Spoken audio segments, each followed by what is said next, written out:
السلام عليكم ورحمة الله وبركاته أعزائي التلاميذ. الآن مع الدرس الثاني، صلح الحديبية وفتح مكة. السؤال الأول: عرف صلح الحديبية. إذن صلح الحديبية هي معاهدة سلام لمدة 10 سنوات تمت بين المسلمين وقريش سنة 6 هجرية. السؤال الثاني: تحدث عن سياق وأسباب صلح الحديبية. أول حدث، إذن حينما نقول السياق يعني الأحداث التي وقعت قبل الصلح. أول حدث: رؤيا النبي صلى الله عليه وسلم، أن النبي صلى الله عليه وسلم رأى في المنام أنه سيعتمر هو وأصحابه، ثم حكاها لأصدقائه وخرجوا باتجاه مكة من أجل أداء العمرة، لكن قريش منعتهم من دخول مكة، منعتهم بمكان اسمه الحديبية. فحصلت مفاوضات، ثم أرسل النبي صلى الله عليه وسلم عثمان بن عفان لكي يتفاوض مع قريش، فأمسكوه وتأخر عن الرجوع، فأشيع بين المسلمين خبر مقتل عثمان، فقام المسلمين بإعطاء البيعة للنبي عليه الصلاة والسلام، وسميت ببيعة رضوان لأن الله عز وجل قد رضي عليهم. قال تعالى: لقد رضي الله عن المؤمنين إذ يبايعونك تحت الشجرة. فحينما تمت البيعة خافت قريش، فأرسلت رجلا من عندهم يسمى سهيل ابن عمرو لكي يتفاوض مع النبي صلى الله عليه وسلم، فسمي ذلك التفاوض بصلح الحديبية. إذن صلح الحديبية كان سنة 6 هجرية. سؤال رقم 3: اذكر نتائج صلح الحديبية. من بين النتائج وأهمها: أول نتيجة أن النبي عليه الصلاة والسلام تفرغ لنشر الإسلام دون خوف من قريش، لأن قبل وضع هذه البنود كانت قريش تضغط على النبي صلى الله عليه وسلم لكي لا ينشر الإسلام، فبعد أن اتفق معهم على هذه البنود هنا تفرغ النبي صلى الله عليه وسلم لنشر الإسلام بين القبائل وبين الدول باستثناء قريش. يعني قريش أعطت النبي صلى الله عليه وسلم الإذن أن ينشر الإسلام، لكن دون أن يقترب من قبيلة قريش. ثم من بين النتائج أن هذا الصلح ساهم في فتح مكة. الدليل على فتح مكة قوله تعالى: إنا فتحنا لك فتحا مبينا، أو سورة النصر قال تعالى: إذا جاء نصر الله والفتح، وهكذا. ثم كذلك دخول قبائل كثيرة إلى حلف المسلمين، وعلى رأسها قبيلة خزاعة. إذن قبيلة خزاعة أصبحت من حلفاء المسلمين، وقبيلة بني بكر من حلفاء قريش. السؤال رقم 4: ما هي دواعي وأسباب فتح مكة؟ إذن ما هو السبب الذي جعل النبي صلى الله عليه وسلم يفتح مكة المكرمة؟ السبب في ذلك أن قريش نقضت أحد بنود صلح الحديبية. إذن بنود صلح الحديبية كانت في المجموع تقريبا 4 بنود. البند الأول أن تتوقف الحرب لمدة 10 سنوات، وهذا كان بند عادل وكان جيد للطرفين. البند الثاني تأجيل العمرة، أن يؤجل المسلمون العمرة إلى العام المقبل، يعني إلى السنة 7 هجرية، وسميت بعمرة القضاء لأنهم سيقضون ما فاتهم. إذن صلح الحديبية تم في 6 هجرية، عمرة القضاء 7 هجرية، وفتح مكة 8 هجرية. إذن قلنا أول بند أن تتوقف الحرب لمدة 10 سنوات. إذن هذه هي البنود يعني القوانين والشروط التي اتفق عليها النبي عليه الصلاة والسلام مع سهيل بن عمرو التي أرسلته قريش.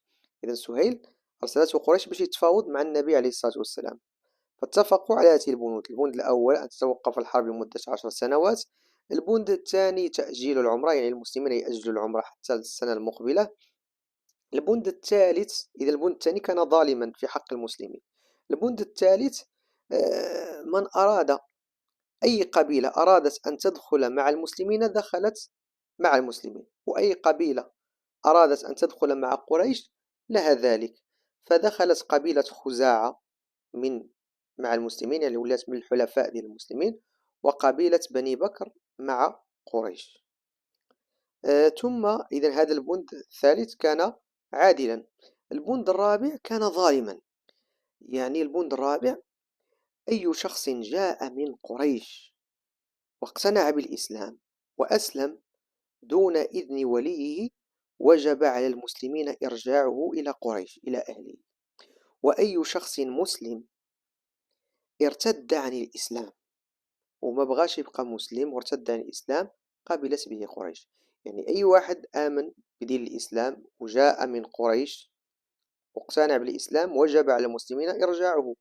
وأي شخص خرج من الإسلام وما بقاش مقتنع بالإسلام وبغى يمشي لقريش قبلت به قريش، كان هذا البند ظالم. إذن هذه البنود الصحابة رضي الله عنهم لم يقبلوها، لكن النبي صلى الله عليه وسلم كان يوحى إليه وعنده علم من الله أن الله سينصره، رغم أن هذه البنود كانت ظالمة، ومع ذلك النبي صلى الله عليه وسلم كان عنده يقين أن الله سينصره بفتح مكة. وفعلا أن قريش مع ذلك، مع هذه البنود الظالمة في حق المسلمين، قامت بنقض أحد بنود الصلح، وكان ذلك سببا في فتح مكة. إذا شنو هو السبب في فتح مكة؟ أن قريش خرقت ونقضت ولم تلتزم تلك البنود، وذلك عندما ساعدت قبيلة بني بكر بالمال والسلاح للاعتداء على قبيلة خزاعة التي هي من حلف المسلمين، فقتلت منهم نحو 20 رجلا. فغضب النبي عليه الصلاة والسلام وتجهز لفتح مكة سنة 8 هجرية. سؤال رقم 5: ما هي أهم نتائج فتح مكة؟ أهم نتيجة أن النبي صلى الله عليه وسلم قام بالقضاء على الشرك ونشر التوحيد، ثم بدأ الناس يدخلون إلى دين الله أفواجا فوج بعد فوج، ونزل قوله تعالى: إذا جاء نصر الله والفتح.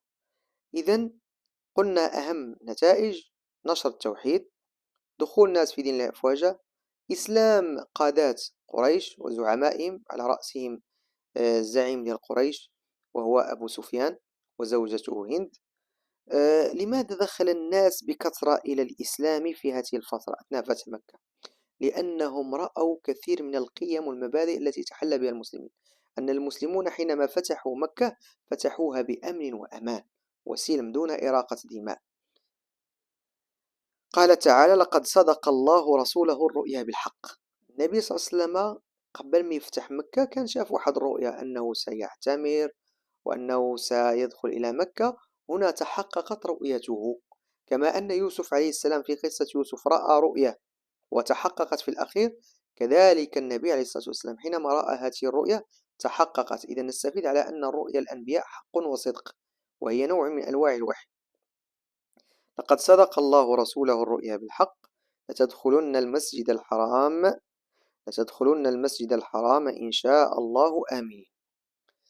إذا السؤال رقم 6: ما هي القيم التي ساهمت في نشر الإسلام؟ إذا شنو هي القيم اللي شافوها غير المسلمين وآمنوا بالإسلام؟ إذا أهم القيم هي الحرية والسلام. يعني أن النبي صلى الله عليه وسلم لم يجبر أحدا على الدخول الإسلام، يعني أعطاهم الحرية في اختيار الدين. ثم لم يتخذهم عبيدا وما سجنهمش وما انتقمش منهم، فقد أعطى الأمن لكل من وضع السلاح أو دخل بيته، وقال لكفار قريش: اذهبوا فأنتم الطلقاء، يعني أنتم أحرار. ثم النبي صلى الله عليه وسلم كان يفي بالعهود، لم يخن تلك العهود، يعني ما خانش هذيك البنود بل كان يلتزم بها. إذا الحرية والسلام والوفاء بالعهود والعفو والتسامح، هذه القيم جعلت كثير من الناس يدخلون إلى الإسلام. دمتم في رعاية الله وحفظه.